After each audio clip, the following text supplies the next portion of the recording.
September 1న ఇక్కడ ఒక విద్రోహ దినంగా పాటిస్తూ అప్పటి నుండి ఇప్పటి వరకు అనేక సమస్యలు కూడా పెన్షన్లు ఎదుర్కొంటున్నారు.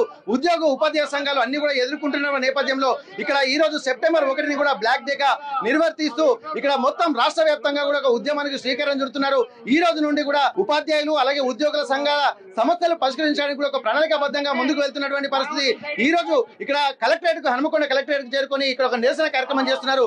ఓపీఎస్ ను పునరుద్ధరించాలి, సిపిఎస్ ను రద్దు చేయాలన్నటువంటి డిమాండ్ కూడా వీళ్ళలో వ్యక్తమవుతుంది. పెండింగ్ లో ఉన్నటువంటి బకాయిలను కూడా తీర్చాలన్నటువంటి ఒక సూచన చేస్తున్నారు. అధికారంలో లేకముందు ఒక మాట, వచ్చిన తర్వాత ఒక మాట, ఇవన్నీ కూడా మా అందరి జీవితాల్ని ఆగం చేస్తున్నాయన్నటువంటి ఒక ఆందోళన వ్యక్తం చేస్తున్న నేపథ్యంలో ప్రస్తుతానికి హన్మకొండ కలెక్టరేట్ ముందు కూడా ఇక్కడ తెలంగాణ జేఏసీ ఆధ్వర్యంలో టీజేఏసీ అంటే Telangana employees joint action committee ఆధ్వర్యంలో కూడా ఒక నిరసన కార్యక్రమం చేపడుతున్నటువంటి పరిస్థితి. ప్రస్తుతానికి ఇక్కడ ఆకుల రాజేందర్ గారు జేఏసీ చైర్మన్ గారు హన్మకొండ జిల్లా ప్రస్తుతం మనతో ఉన్నారు. వారితో మనం మాట్లాడేటువంటి ప్రయత్నం చేద్దాం. అన్ని జిల్లా కేంద్రాల్లో కూడా నిరసన కార్యక్రమాలు తెలియజేస్తున్నారు. ఈ నేపథ్యంలో హన్మకొండ జిల్లా కేంద్రం దగ్గర కూడా కలెక్టరేట్ ముందు నిరసన కార్యక్రమాలు తెలియజేస్తున్నారు. ప్రస్తుతానికి ఆకుల రాజేందర్ గారు, ఇప్పటివరకు చెప్పండి సార్, ఇక్కడ సెప్టెంబర్ 1ని విద్రోహ దినంగా పాటిస్తున్నారు. అయినప్పటికీ కూడా ప్రభుత్వాలు ముందు ఒక మాట తర్వాత ఒక మాట అని ఆందోళన చెందుతూనే ఉన్నారు. మీరు ఎట్లా చూస్తున్నారు దీన్ని? అసలు పునరుద్ధరించేటువంటి అవకాశం ఉందా? సిపిఎస్ నే కొనసాగిస్తారా లేకుంటే ఓపీఎస్ ను పునరుద్ధరిస్తారా? మీరు ఎలక్షన్లకు ముందు పెట్టినటువంటి డిమాండ్లు ఎంతవరకు వచ్చినాయి? పరిష్కారం మార్గం వైపు అడుగులు వేస్తున్నాయా లేదా? తప్పకుండా అండి. ఇప్పటి వరకు కూడా ఎక్కడ వేసిన గొంగలే అక్కడే సిద్ధంగా ఉన్నది. గత ప్రభుత్వంలో మాకు 3 ఇయర్స్ రావాల్సి ఉండే, మరి ఈరోజు ఈ ప్రభుత్వం వచ్చిన తర్వాత అవి RDAలకైనాయి. మరి అప్పుడు 3,000 కోట్లు బాకీ ఉండే మాకు ఆ ప్రభుత్వం. ఇప్పుడు వచ్చి 10,000 కోట్ల రూపాయలు మా ఉద్యోగస్తులకు బాకీ ఉన్నది ప్రభుత్వం. మేము ఒకటే చెప్తున్నాం, మేము ఉద్యోగస్తులుగా మేము మా దాచుకున్న పైసలు, మా ఎస్టిమేట్ రైట్స్, మాకు రావాల్సిన జీతభత్యాలు అడుగుతున్నాం తప్ప మేము ఇవి కూడా గొంతమ్మ కోరికలు కోరట్లేదు. మరి సిపిఎస్ అంశం ఏదైతున్నదో ప్రభుత్వం, కాంగ్రెస్ ప్రభుత్వం మేనిఫెస్టోలో పెట్టింది, తప్పకుండా రద్దు చేస్తామని. కొన్ని రాష్ట్రాల్లో కూడా మరి వాళ్ళు రాష్ట్ర ప్రభుత్వాలు నిర్ణయం తీసుకున్నాయి.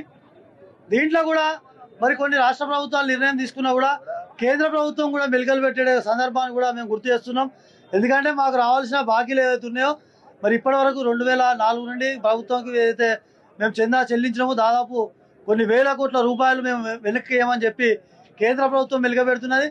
మరి ఇలా అనేక సమస్యల మీద మొత్తానికి కొత్త ఈ చట్టాన్ని రద్దు చేయాలని చెప్పి ఉద్యోగస్తుల పక్షాన మేము డిమాండ్ చేస్తున్నాం. ఓకే జగన్ సార్, మీరు చెప్పండి సార్, ఇప్పటి వరకు మీ సమస్యలు కూడా చెప్తూనే ఉన్నారు, ప్రభుత్వాలు మాత్రం స్పందిస్తలేదు. ఇక్కడ ఏదేమైనా సరే ఎట్టి పరిస్థితుల్లో ఇక్కడ నుండి ఉదాసీనం ఉండొద్దని చెప్పి ఎంప్లాయీస్ అందరూ ఒక తాటిపైకి వస్తున్నటువంటి సందర్భం. దీన్ని ఎట్లా చూస్తున్నారు? రేపు రాబోయే రోజుల్లో కూడా మీ కార్యాచరణ ఎట్లా ఉండబోతుంది? తెలంగాణ సాధించడం అంటే ఉద్యోగ ఉపాధ్యాయ కార్మికులందరూ కూడా ముందు వరుసలో ఉంటేనే తెలంగాణ ప్రత్యేక రాష్ట్రాన్ని కాదనుకున్న రాష్ట్రాన్ని సాధించడంలో ఉద్యోగుల పాత్ర ఉంది. అటువంటి ఉద్యోగులకు సంబంధించిన న్యాయమైన డిమాండ్లను ఈరోజు ప్రభుత్వం పక్కకు పెడతా ఉన్నారు. ముఖ్యంగా మరి సిపిఎస్ అనే విషయంలో మరి ముఖ్యంగా పాలకులు పార్టీలకు అతీతంగా అందరూ కూడా ఉద్యోగులకు అన్యాయం చేస్తూ ఉన్నారు. వారు ఒకసారి ఎన్నికైనప్పుడు మరి వాళ్ళు ఒక టర్మ్ ఎమ్మెల్యే అయినా ఎంపీ అయినా వాళ్ళు పెన్షన్ తీసుకున్నప్పుడు 30-40 సంవత్సరాలు పనిచేసిన ఉద్యోగులకు రావాల్సిన పెన్షన్ను రద్దు చేయడము, ఆ పెన్షన్ను కొత్త విధానాన్ని తీసుకొచ్చి అది వస్తుందో రాదో తెలియని విధంగా ఉద్యోగుల భవిష్యత్తును అంధకారంలో పెట్టిన ప్రభుత్వ విధానాలకు మేము వ్యతిరేకంగా మేము పోరాటం చేస్తాం. మరి ప్రభుత్వం రేపు చేసే చర్చలలో సిపిఎస్ రద్దును మొదటి అంశంగా తీసుకోవాలి.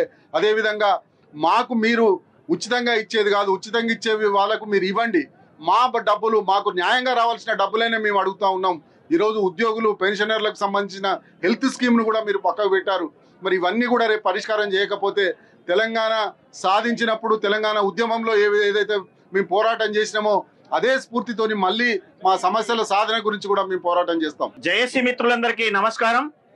ఈరోజు ప్రభుత్వం కూడా వారి స్వార్థం కోసమే ఆలోచిస్తుంది తప్ప ఉచిత పథకాలన్నీ ప్రవేశపెట్టి మరి పనిచేసినటువంటి వేతనాన్ని ఏదైతే కూలి చేస్తారో కూలి ఇవ్వకుండా ఎట్లాగైతే ఉంటే మరి పరిస్థితి ఎలాగుందో ఉద్యోగస్తులందరూ కూడా అలాంటి కోపంతో ఉన్నారు.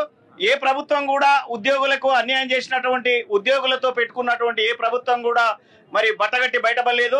మరి ఎన్టీ రామారావు గాని మరి అదేవిధంగా చంద్రశేఖరరావు గాని మరి చంద్రబాబు గాని ఇవాళ ఉన్నటువంటి రేవంత్ రెడ్డి కూడా అదే పరిస్థితి ఏర్పడుతుంది. మాకున్నటువంటి పరిస్థితులను కనుక మేము కోరినటువంటి కోరికల్ని కనుక నెరవేర్చకపోతే వారి పరిస్థితి మరి అధికారంలో ఉండే పరిస్థితి ఉండదు. కాబట్టి మేము హెచ్చరిస్తా ఉన్నాం వారిని. మాకు రావాల్సినటువంటి మరి డిఆర్లు కానీ మరి అదేవిధంగా పిఆర్సీ కానీ మరి అదేవిధంగా ఈహెచ్ఎస్ కానీ ఉచిత పథకాలన్నీ కూడా ఉచితమైనటువంటి వైద్యం అందించాలి. దానికి మేము డిమాండ్ చేస్తా ఉన్నాం. మరి ప్రభుత్వం ఇప్పటికైనా గ్రహించి ఉద్యోగస్తులతో పెట్టుకోకుండా, ఎందుకంటే ప్రభుత్వం నడవాలి అని అంటే చెట్టుకు వేరులాగా, వేరు లేకుంటే చెట్టు లేదు కాబట్టి చెట్టు ఎండిపోతుంది అని అంటే వేర్లతోనే. కాబట్టి ఉద్యోగస్తులందరూ కూడా ఎదురు తిరుగుతాయి పరిస్థితి, ఆ రకమైన పరిస్థితి ఏర్పడుతుంది కావచ్చు. దయతో మేము చెప్తా ఉన్నాం, మరి మీరు మారి, ఎందుకంటే మాకు కూడా ఇటువంటి మాకున్నటువంటి మా పరిస్థితులను కూడా అర్థం చేసుకొని మాకు ఈ అవకాశాలని, మేము కోరినటువంటి అవకాశాలు 60 డిమాండ్లతో మేము కోరినాం, అవన్నీ కూడా మాకు మరి నెరవేర్చాలి. ఇది ఆరంభం మాత్రమే. మేము కనుక రెచ్చిపోతే ఇవాళ రేపు జరగబోయే ఎలక్షన్లలో ఆ రిజల్ట్ మేము చూపిస్తామని మేము హెచ్చరిస్తా ఉన్నాం. దయతో గ్రహించాలని కూడా మేము మనవి చేస్తా ఉన్నాం కూడా. ఓకే, మిగులు బడ్జెట్ ఉన్నటువంటి రాష్ట్రాన్ని కూడా ఇక్కడ అంధకారంలోకి వెళ్తున్నటువంటి పరిస్థితులు కనిపిస్తున్నాయి. అట్లాంటప్పుడు ఇక్కడ ప్రభుత్వానికి రెవెన్యూ అందించేటువంటి ఉద్యోగుల పరిస్థితిని కూడా ఇంత అర్థం చేసుకోవాల్సినటువంటి అవసరం కూడా చెప్తున్నటువంటి నేపథ్యం ప్రస్తుతానికి. సార్ చెప్పండి సార్, మీ సమస్యల్ని ఎట్లా ఏం చెప్పదలుచుకుంటున్నారు ప్రభుత్వానికి? అసెంబ్లీ సెషన్స్ కూడా నడుస్తున్నాయి, ఇదే ఒక మంచి తరుణంగా కూడా భావించాల్సినటువంటి అవసరం ఉంటుంది. మీరేం చెప్పదలుచుకుంటున్నారు ప్రభుత్వానికి? 2004లో ప్రవేశపెట్టినటువంటి ఈ సిపిఎస్ మహమ్మారిని పారదోలడానికి ముఖ్యంగా వరంగల్ జిల్లా మరియు హనంకొండ జిల్లా ఈరోజు సంయుక్తంగా ఒక ర్యాలీని ఏర్పాటు చేసి పెన్షన్ విద్రోహ దినాన్ని పాటిస్తూ ఇక్కడ ఏర్పాటు చేసుకోవడం జరిగింది సమావేశాన్ని. ముఖ్యంగా మేము కోరుకునేది ఒకటే, ఈ ప్రజాప్రభుత్వం ఏదైతే మేనిఫెస్టోలో పెట్టిందో ఆ మేనిఫెస్టోలో పెట్టినటువంటి ఉద్యోగుల హక్కులను, ఉద్యోగుల డిమాండ్స్ను వెంటనే పరిష్కరించాలని చెప్పి కోరుకుంటా ఉన్నాం. దాన్ని హెచ్చరిస్తా ఉన్నాం, మేము డిమాండ్ చేస్తా ఉన్నాం. ముఖ్యంగా ఎందుకనంటే వారు ప్రభుత్వంలోకి వచ్చే ముందు 6 నెలల లోపల, ప్రభుత్వంలోకి రాగానే 6 నెలల లోపల మీ సమస్యలను పరిష్కరిస్తామన్నారు. ముఖ్యంగా ఈరోజు పెన్షనర్స్తో పాటుగా సిపిఎస్ ఉద్యోగులు దాదాపు 1,50,000 మంది ఉద్యోగులు ఉన్నారు. ఇది ఒక్కరి ఇద్దరి సమస్య కాదు, 1,50,000 కుటుంబాల యొక్క సమస్య ఇది. కాబట్టి ఈ సమస్యను సిపిఎస్ను వెంటనే రద్దు చేసి ఓపీఎస్ను అమల్లోకి తీసుకురావాలని చెప్పి కోరుకుంటా ఉన్నాం. అదేవిధంగా మా పెండింగ్ డిమాండ్స్ను కూడా పరిష్కరించాలి. రేపటి చర్చలలో లేనట్టయితే ఏదైతే తెలంగాణ ఎంప్లాయీస్ చేసి ఇచ్చిందో తెలంగాణ జంగు సైరన్ కార్యాచరణ, ఆ కార్యాచరణ ముందుకు తీసుకుపోవడంలో వరంగల్ జిల్లా ముందుంటుందని తెలియజేస్తాం. తెలంగాణ రాష్ట్రం ఏర్పడిన తర్వాత కొంత ప్రజా ప్రభుత్వం అని చెప్పి ప్రజల్లోకి వచ్చిన తర్వాత ఇక్కడ ప్రజలకు ప్రభుత్వానికి మధ్య వారధిగా ఉన్నటువంటి ఎంప్లాయీస్ మాత్రం అనేక ఇబ్బందులు పడుతున్నారు. అట్లాంటప్పుడు దీని మీద సమస్య కూడా 1,50,000 మంది కుటుంబ సమస్య అని చెప్పి అంటున్నారు. దీనికి సంబంధించి ఇప్పటికే 10,000 కోట్ల రూపాయల బకాయిలు కూడా ఇంకా పెరుగుతూనే ఉన్నాయి తప్ప అది ఖచ్చితంగా ఇవ్వాలని డిమాండ్ చేస్తున్నారు చాలా మంది కూడా ఉద్యోగులు, అదే రిటైర్డ్ ఎంప్లాయీస్ కూడా ఉన్నారు. ఒకసారి మనం మాట్లాడదాం. సార్, మీ సమస్యలు కూడా ఎప్పటికీ ప్రభుత్వం చెప్తున్నారు 2004 నుండి ఇప్పటి వరకు 2025 వస్తుంది, దగ్గర 21 సంవత్సరాలు కూడా ఆందోళన వాతావరణం ఉంది. మరి ప్రభుత్వాల నుంచి స్పందన ఎట్లా అనిపిస్తుంది సార్ మీకు? నా పేరు మాదిరెడ్డి మల్లారెడ్డి. నేను టిఎస్జిఆర్ఈఏ అసోసియేషన్ యొక్క నగర శాఖ అధ్యక్షుడిని.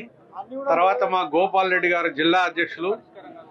మేము మా యొక్క సంఘం అన్ని సంఘాల కంటే కూడా చాలా 33 జిల్లాలలో ఉన్నది రిటైర్డ్ ఎంప్లాయీస్.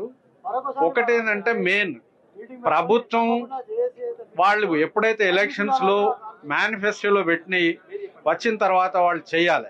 ముఖ్యంగా ఏంటంటే ఓల్డ్ ఏజ్ పెన్షనర్స్ ఎట్లంటే ఇప్పుడు జరిగేటువంటి కార్యక్రమాలకు మన జేఏసీ అందరినీ కూడా, అన్ని సంఘాలను కూడా ఒకటే చేసి ఒక తాటి మీదకి వచ్చింది.